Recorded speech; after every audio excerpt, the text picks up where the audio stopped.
Hi, how's it going? This is Resident of Collinwood for YouTube here to give my review of To Benight and Beguile, Book 7, Chapter 8, Fallen on Swords. This chapter starts off with the village, as the village prepares for the first day of the trial. You have Nick, uh, who is there with Aurora and Cora, or Caroline Taylor, if you will.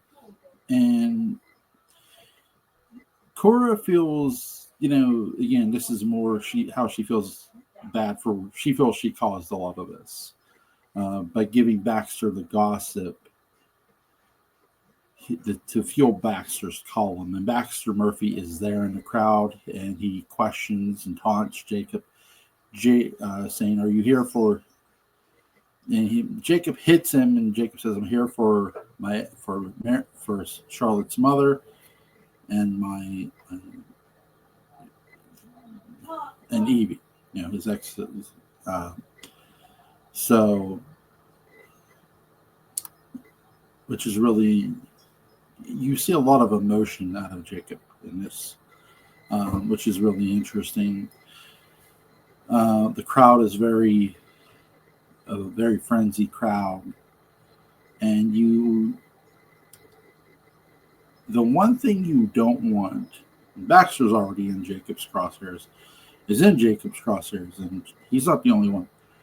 Cora is too, and she knows it. And this to me spells trouble for her. It's, you sort of wonder. Again, this is just me as the reader. You're wondering about the future of the character because you never, as a viewer, anytime I read a story, I never want to assume anything. Like, I never want to assume a character's safe, and I don't assume any character and to be like Beguile safe. So, I mean, it's really, really interesting to see where this character goes because, again, she feels guilty for what's going on. Baxter, has been using her. I think one of the best things here, too, is you have a family sort of coming together in the Lords to support the three accused, at least two of the three. You also have in this, make sure I get this right.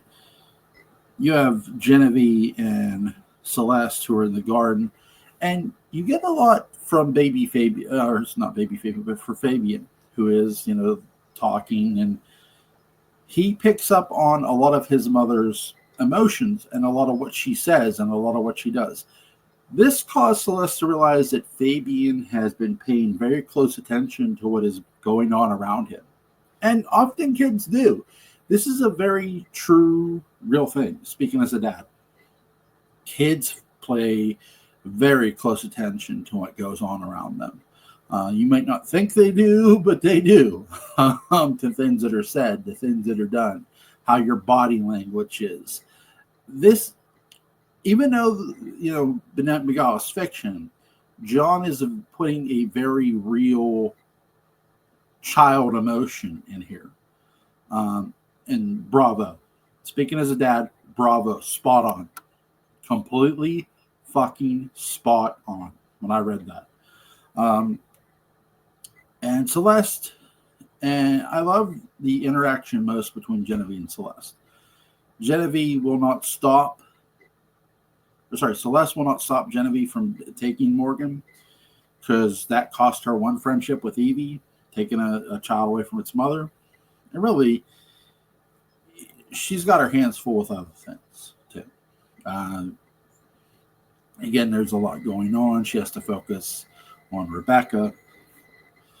And really, this whole trial situation is on her mind, too. And the biggest thing on her mind is her brother, Jonathan. She blames Genevieve for Jonathan's condition. Her leaving Jonathan, Jonathan being in the state he's in. It's all Jacqueline. Fault. Really, you have somebody in Jonathan who has seen a lot of supernatural shit in a short amount of time. And he really has. I mean, this dude has been through it completely. And it makes you sort of feel sorry for him. So we'll see what happens with Jonathan, what they're going to do. Again, in the short amount of time, when you look at suffering, I would say, well, when I say short amount of time, I mean character-wise. I'd say Jonathan's been through it the quickest, like battling the vampire, thought he had the vampire defeated, marrying a witch, losing a child, the witch realizing that a witch was using him. In the short amount of time, he's been through the most. The length amount of time, Evie. Evie's got a beaten distance. Oh my God. So let me see.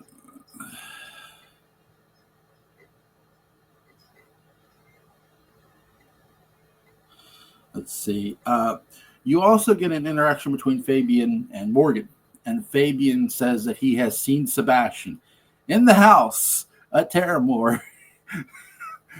But it's like, by the way, I've seen the vampire. Morgan is like, what? What'd you say? Morgan is stunned, and Genevieve's wondering why her son is. And this is so stunned. And here's the thing: this is not the only thing Morgan has seen. Morgan has seen the portrait of David, and he has met the man, met the man Christopher, who looks like David.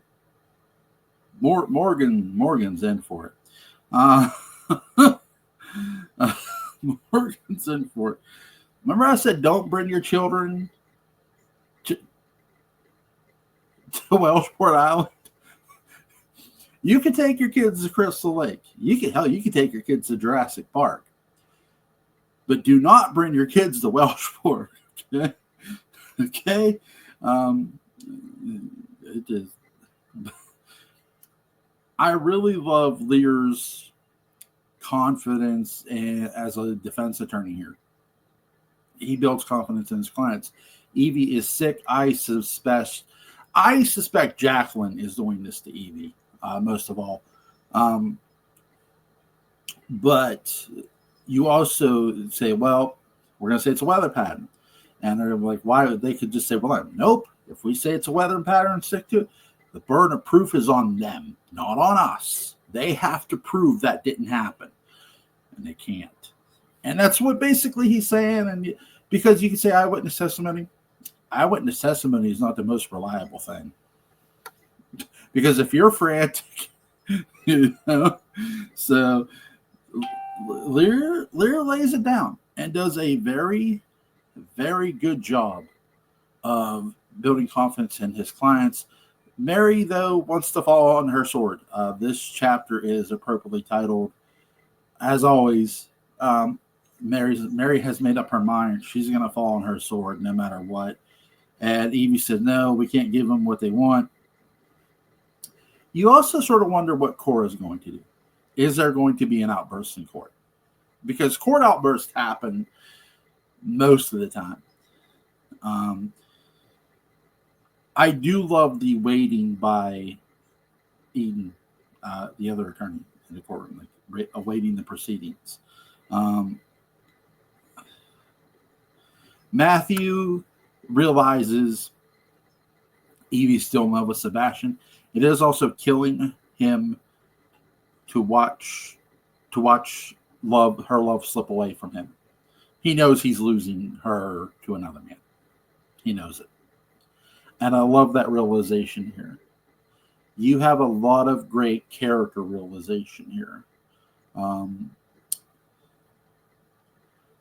Fabian, Morgan,